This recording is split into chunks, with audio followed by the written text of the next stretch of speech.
ചിറ്റൂർ പുഴയിൽ 4 പേരാണ് ഇന്ന് കുടുങ്ങിപ്പോയത്. അവരെ അതിസാഹസികമായി നമ്മുടെ ഫയർഫോഴ്സ് സംഘം രക്ഷിച്ചു. കുത്തിയൊലിക്കുന്ന പുഴയിൽ നിന്നാണ് 4 പേരെയും രക്ഷിച്ചത്.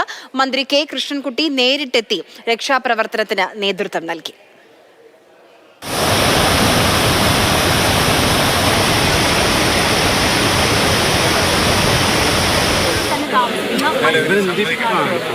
മരണത്തെ മുഖാമുഖം കണ്ടതിനു ശേഷമുള്ള ആശ്വാസമാണ്. ഫയർഫോഴ്സിനും പോലീസിനും എത്ര നന്ദി പറഞ്ഞാലും മതിയാകില്ല. തുണി അലക്കുന്നതിനായാണ് കുടുംബാംഗങ്ങളായ ദേവിയും ലക്ഷ്മണും സുരേഷും വിഷ്ണുവും പുഴയിലേക്ക് ഇറങ്ങിയത്. മൂലത്തറ ഡാമിന് ഷട്ടർ തുറക്കുമെന്നും പുഴയിലെ വെള്ളം ഉയരുമെന്നും മൈസൂർ സ്വദേശികളായവർ അറിഞ്ഞില്ല.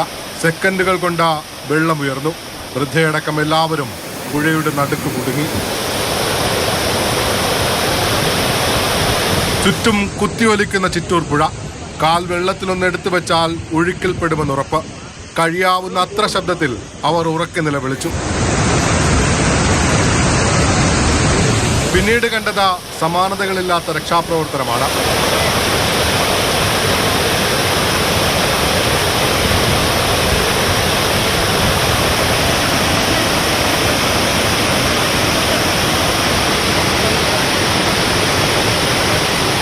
കുടുംബം നിൽക്കുന്നിടത്തേക്ക് ഫയർഫോഴ്സ് എത്തി.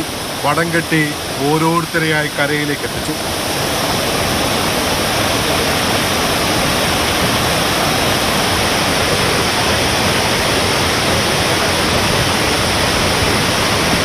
രക്ഷാപ്രവർത്തനത്തിന്റെ തുടക്കം തന്നെ മന്ത്രി കെ കൃഷ്ണൻകുട്ടി സ്ഥലത്തെത്തി.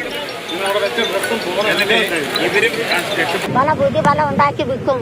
അത്ര തന്നെ കൊല്ലത്തിൽ വെള്ളം വേണം. നമ്മളെല്ലാം പരിചയമുള്ളത് അവിടെ അത്ര പേടിക്കില്ല. മാതൃഭൂമി ന്യൂസ്, പാലക്കാട്.